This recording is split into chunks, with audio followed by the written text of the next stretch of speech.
ಮಾನಸ ಸರೋವರ ಯಾತ್ರೆಗೆ ಹೋಗಬೇಕು ಎಂದುಕೊಂಡವರಿಗೆ ಚೀನಾ ಗುಡ್ ನ್ಯೂಸ್ ಅನ್ನ ಕೊಟ್ಟಿದೆ. 5 ವರ್ಷಗಳ ಬಳಿಕ ಕೈಲಾಸ ಮಾನಸ ಸರೋವರ ಯಾತ್ರೆಗೆ ಅನುಮತಿಯನ್ನ ನೀಡಿದ್ದು ಮುಂದಿನ ತಿಂಗಳು ಅಂದ್ರೆ ಜೂನ್ ತಿಂಗಳಿನಿಂದ ಯಾತ್ರೆಗೆ ಕೌಂಟ್ಡೌನ್ ಆರಂಭವಾಗ್ತಾ ಇದ್ದು ಜನರು ಇದರ ಉಪಯೋಗವನ್ನ ಪಡೆದುಕೊಳ್ಳಬಹುದಾಗಿದೆ.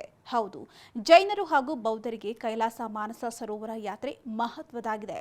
ಹೀಗಾಗಿಯೇ ಈ ಯಾತ್ರೆ ಆರಂಭವಾದಾಗ ಪ್ರತಿ ವರ್ಷ ಲಕ್ಷಾಂತರ ಮಂದಿ ಮಾನಸ ಸರೋವರ ಯಾತ್ರೆಯನ್ನ ಮಾಡ್ತಾರೆ. ಆದರೆ ಕೋವಿಡ್ ಮಹಾಮಾರಿಯಿಂದಾಗಿ ಚೀನಾ ಸರ್ಕಾರ ಕಳೆದ 5 ವರ್ಷಗಳಿಂದ ಈ ಯಾತ್ರೆಯನ್ನ ಭಾರತೀಯರಿಗೆ ಸ್ಥಗಿತ ಮಾಡಲಾಗಿತ್ತು.